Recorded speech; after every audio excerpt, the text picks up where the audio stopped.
और सुबह सुबह में अब बात करते हैं शहीद कर्नल आशुतोष की, जिनको आज अंतिम विदाई दी जाएगी। देश के लिए जान देने वाले इस वीर की ये विदाई जयपुर में होनी है। 21 राष्ट्रीय राइफल्स के कमांडिंग ऑफिसर के लिए यूपी के सीएम योगी आदित्यनाथ ने उनके परिवार को 50 लाख रुपए और सरकारी नौकरी देने का ऐलान किया है। हंदवाड़ा में देश की आन बान और शान की रक्षा के लिए सेना के 5 शूरवीर बलिदान हो गए, लेकिन जाते जाते 2 विदेशी आतंकियों समेत लश्कर-ए-तैयबा के कश्मीर चीफ हैदर का सफाया कर गए।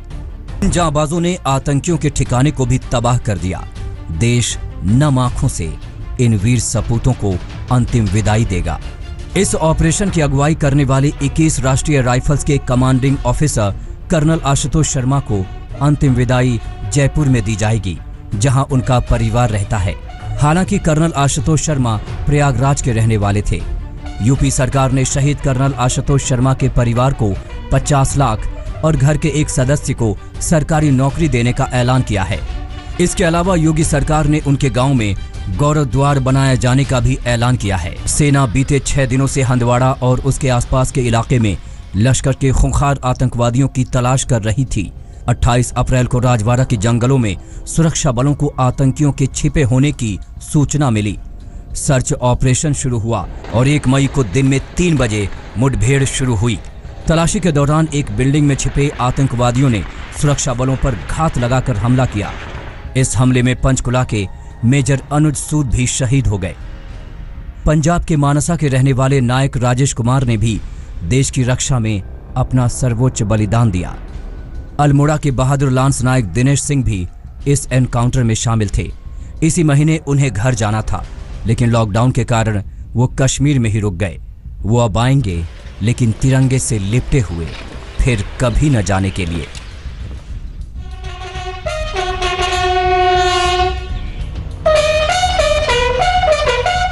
एनकाउंटर में जम्मू कश्मीर के सब इंस्पेक्टर शकील काजी भी वीर गति को प्राप्त हुए। वो सीमा से सटे कुपवाड़ा के ट्राड गांव के रहने वाले थे। गांव में अपने वीर सपूत को आखिरी विदाई देने का इंतजार है। वतन पर हंसते हंसते मर मिटने वाले इन नौजवानों का बलिदान खाली नहीं जाएगा। आतंकियों को इन्होंने बता दिया है कि अगर उन्होंने फिर दुस्साहस दिखाने की कोशिश की तो सेना इसी तरह उनके ठिकाने में घुस कर मारेगी। में आतंकवादियों के साथ हुए एनकाउंटर में कर्नल आशुतोष शर्मा शहीद हो गए। उनकी जाबाजी के कई किस्से कश्मीर में लोग अब भी याद करते हैं। उनकी शहादत से परिवार और जानने वाले बेहद गमगीन हैं। उनकी पत्नी पल्लवी शर्मा ने बताया कि कर्नल आशुतोष अपनी बटालियन को ही अपना परिवार समझते थे।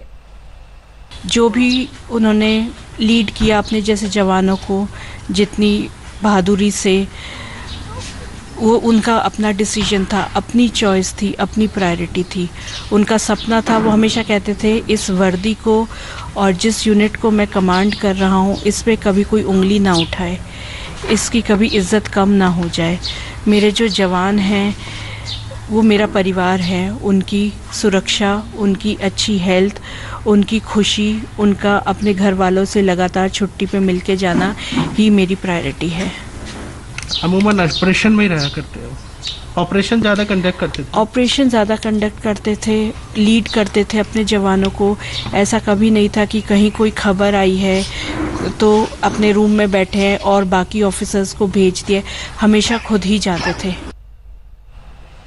तो आपको बता दें कि हंदवाड़ा एनकाउंटर में आतंकवादियों से लोहा लेते हुए मानसा के जवान नायक राजेश कुमार भी शहीद हो गए हैं।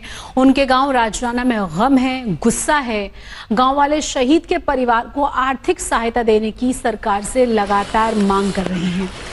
कर रहे हैं, कोशिश कर रहे हैं सवेरे उन्हां दी मृतक ਦੇ ਆਉਣ ਤੋਂ ਪਹਿਲਾਂ ਪਿੰਡ ਨੂੰ ਵੀ ਸਾਰੇ ਨੂੰ ਸੈਨੀਟਾਈਜ਼ਰ ਕਰੀਏ।